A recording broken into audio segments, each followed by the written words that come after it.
Il-prosekuzzjoni ippreżentat l-evidenza kollha tagħha fil-każ ta' Francesco Fenech ta' 22 sena u Lorin Scicluna ta' 23 sena li qed ikunu akkużati bil-qtil tal-Assana Cissé. Il-Pulizija Antoine Fenech ippreżenta paġna nieqsa minn rapport li inkludi ritratt marbuta mal-każ. Wara li għamlu ċert li kollox kien sew, is-Suprendent Keith Arnaud u Trevor Micallef infurmaw lill-qorti li l-prosekuzzjoni ippreżentat l-informazzjoni kollha tagħha.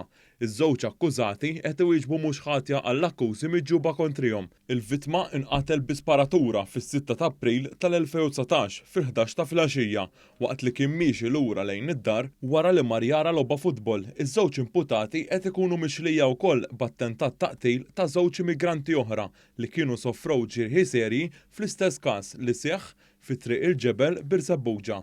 Iż-żewġ akkużati ingħataw il-ħelsien mill-arrest f'Diċembru tal-2019 taħt diversi kundizzjonijiet. Din id-deċiżjoni tal-Qorti tal-Maġistrat kienet ikkonfermata mill-Qorti tal-Appell wara l-Avukat Ġenerali kien appella minn din id-deċiżjoni.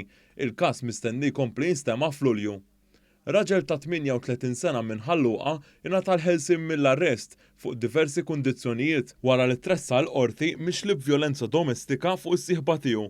Fil-qorti quddiem il-Maġistrat José De Micoli, il-prosekuzzjoni mmexxija mill-Ispettur Eman Heyman esprima d-dubji tiegħu wara li l-avukat li dehret tal-vittma qalet li din kienet qed taħfirlu. Il-vittma kienet preżenti fl-awla bi ġrieħi f'idejha u bil-punti f'wiċċha. Hija wriet l-intenzjoni ta' maħfra lil akkużat. Id-difiża talbet għall-ħelsien mill-arrest bil-prosekuzzjoni oġġezzjonat. Il-Maġistrat De Micoli laqet it-talba l-ħelsien mill-arrest taħt diversi kundizzjonijiet fosthom depożitu ta' 1000 euro u garanzija personali ta' 9,000 euro. Raġel ta' 38 sena minn Santa Lucia ingħata sentenza ta' sentej probation wara li ammetta li pprova jisraq biex imantni lil familtu minħabba li nefaq kollox minħabba l-problema ta' droga. Il-qorti li kienet ippreżeduta mill-Maġistrat José De Micoli semmet kif ir-raġel li jismu ma jistax jixxardar fuq ordni tal-qorti inqabad jisraq fil-fatt ftit wara nofs il-lejl ta' tnejn fl-iskola tar-Raħal fejn jgħix. Fil-qorti sar magħruf li l-akkużat għandu problema ta' droga. Il-qorti nnutat kif l-imputat għandu kondotta nadifa u għalhekk ingħata sentenza ta' probation minflok ħabs.